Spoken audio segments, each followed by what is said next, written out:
Okay, so today we are going to see about the representation of a Boolean function. So we'll see how different Boolean function can be represented. So in this particular lecture, we are going to see three different representation. One is known as the SOP, other is known as the POS, and third one is the K-map.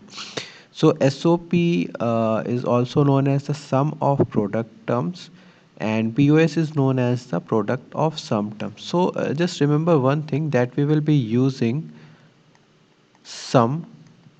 Sum is for OR operation, and dot product is for the AND operation. So we'll be using these terms interchangeably. So this is SOP form is where we have the terms with only AND operation, and there is a sum among such terms. So product term is what in which the variables are in the product form, and then we are taking the OR of those terms, so it will become the SOP form. Now see this thing, that truth table is also one such representation of a Boolean function, and we will be using it as a base to find out the other representation. So any Boolean function with n variables will have 2 raised to the power n input combinations, and as well as the output. Okay, so for example, if you have 3 variables, then there will be total 8 outputs.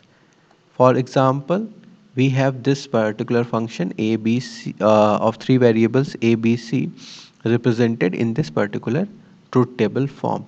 So using this truth table as a standard, we will be providing you SOP form. How to write the SOP form? So normally you know that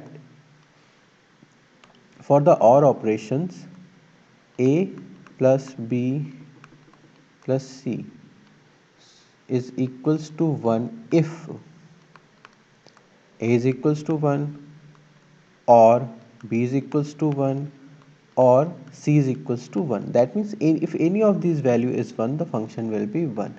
So we'll use the same thing to write the SOP form. That means we pick the function values where the function where its value is 1. We pick the function points where the function value is 1. So we need to pick this and this as the SOP representation. So one more term that will be coming is known as the min term. So min term is nothing but the product term. We will use name it as min term.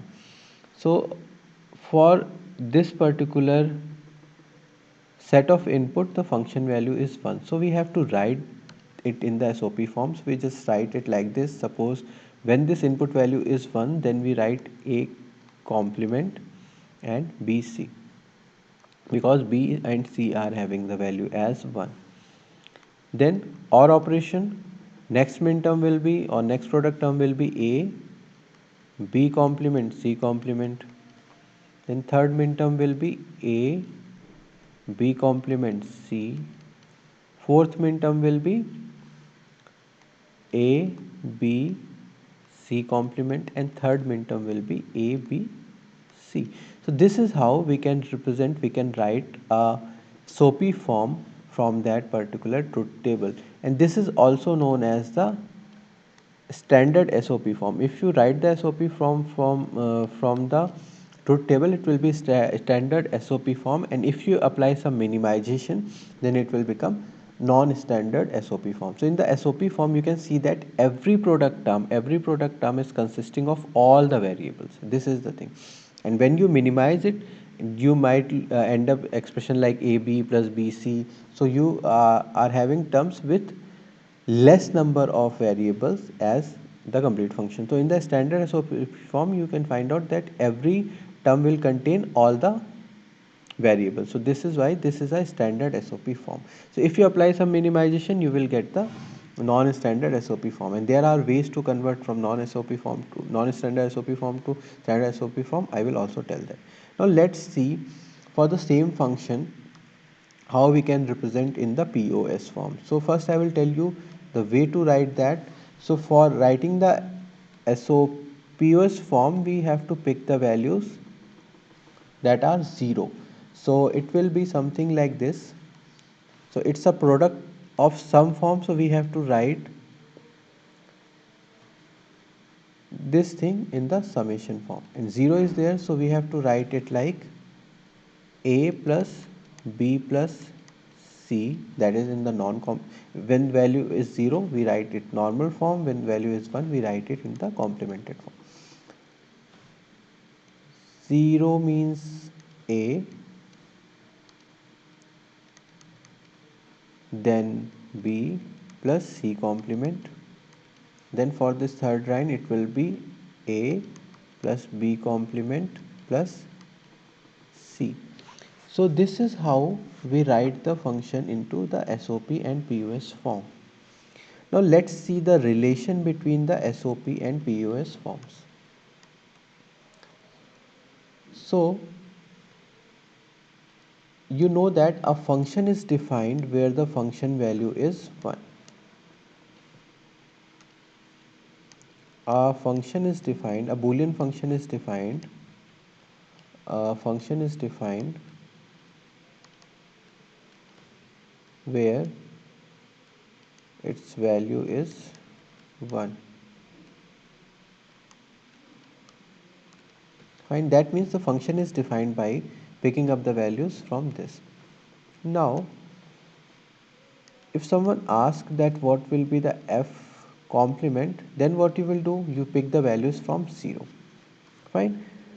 Then, if you take f complements complement, then you will get f again. So, if this is your function, this can be written as f complements complement. Fine.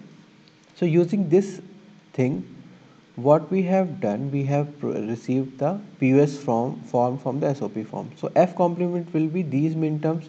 So if I write this particular value, so it will be a complement, b complement, c complement plus a complement, b complement,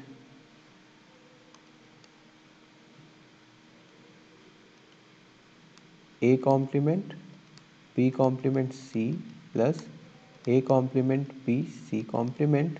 Now we have to take its complement again. So using the De Morgan's law, it will become a plus b plus c into, plus will be replaced with dot, and these variables will be complemented and dot will be replaced by plus.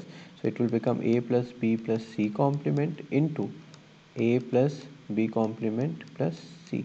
This is why we are using the notation, we are picking up the zeros values and writing it where 0 is there, so use normal form, where 1 is there, use the complement form. So this is the relation between the SOP and the POS form.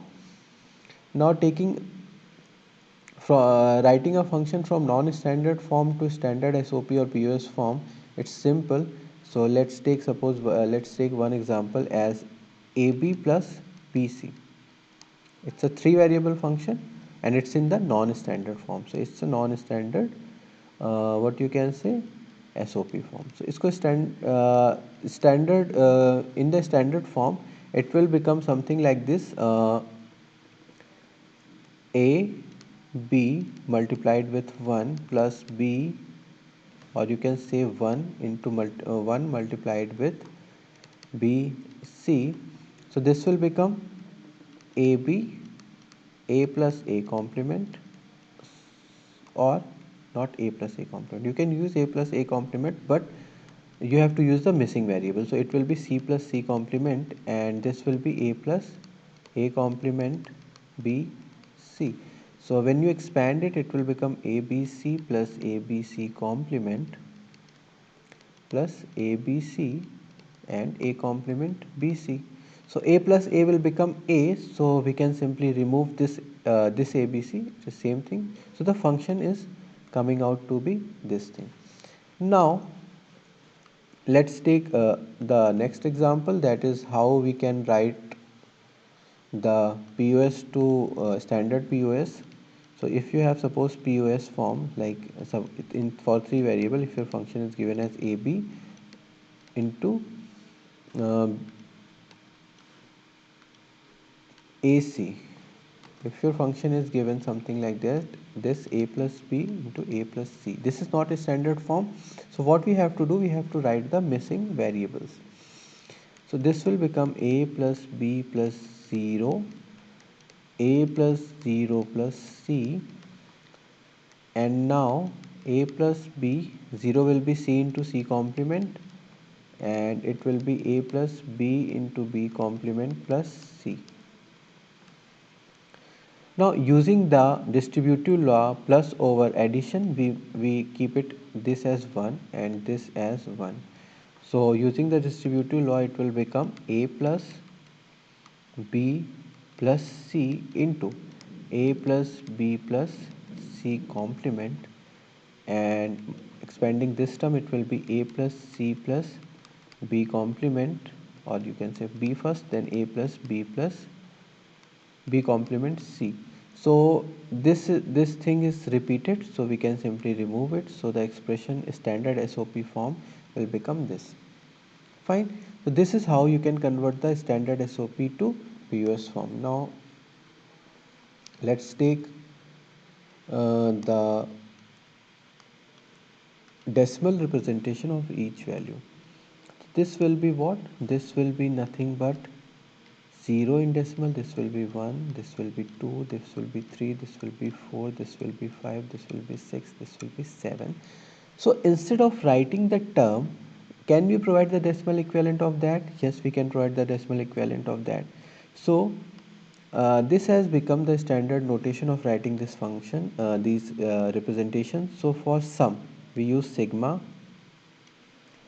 For min term, product term, we write m and just write the decimal representation of each min term. So this will become 3, 4, 5, 6 and 7. 3, 4, 5, 6 and 7. So this will become the min term representation of the SOP form. And for the product form, we use the product operator and pick those values where the function values is 0. So it will be max term. For sum term, we use the max term. So m 0 1 2. This is how we represent a boolean function in the particular way. The K-map representation, we will learn the K-map representation in the next part. So thank you.